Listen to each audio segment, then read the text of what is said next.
Hello and good day. My name is Jürgen Steinmetz from eTurboNews, and this is a breaking news update. For more news updates and shows, please go to youtube.com/travel news group. youtube.com/travel news group. Here's our update. Solomons Islands post-unrest now facing long road back. The Tourism Solomons team, seen in the photo, are doing their best to get into the Christmas spirit as Honiara, now free of curfew, slowly returns to calm following the recent unrest. In the tourist board's first statement since the disturbance, Tourism Solomons head of SALES and marketing, Fiona Tama, pictured far right, advised that while many buildings in the eastern parts of the city Renati and Chinatown in particular have been badly damaged, fortunately, Honiara's hotel and tourism infrastructure remains intact.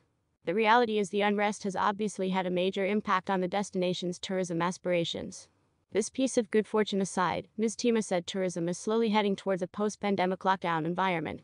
The Solomon Islands now faces a long road back to its pre-COVID successes, when we saw international visitation grow by 10% per year from 2013, and we had a strong voice on the South Pacific tourism stage, she said.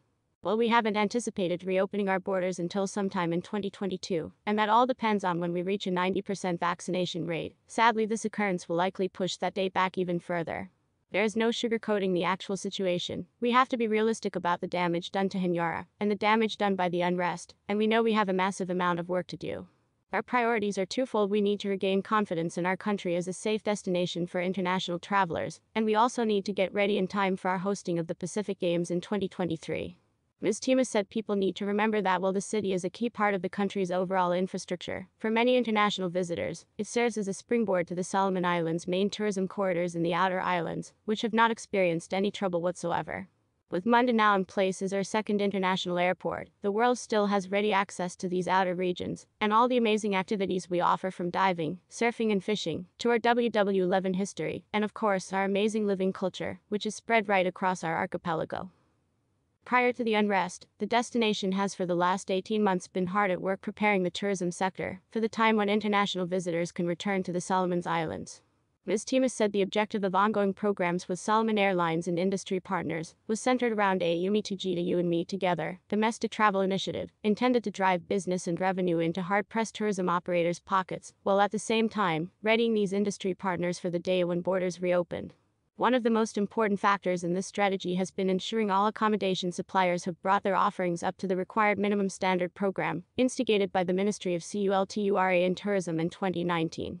Regaining the volume of visitor numbers we achieved in 2019 will see our industry retaining its profitability and getting tourism back into position as one of the Solomon Islands' key economic pillars, Ms. Tama said. This is going to be an even tougher job than before. We know that achieving our target of growing the industry with a target of 100,000 visitors arrivals per annum by 2035 may sound ambitious. But the reality is, with many of our current key sources of economic gain moving into sunset mode, tourism offers the Solomon Islands, alike Fiji and our other South Pacific neighbors, a valid, vital, and very sustainable option going into the future. And while we now face an even longer road ahead, we know and we are confident we will achieve what we have set out to achieve and come back bigger and better than ever before. More information on the Solomon Islands. Number Solomons Lands.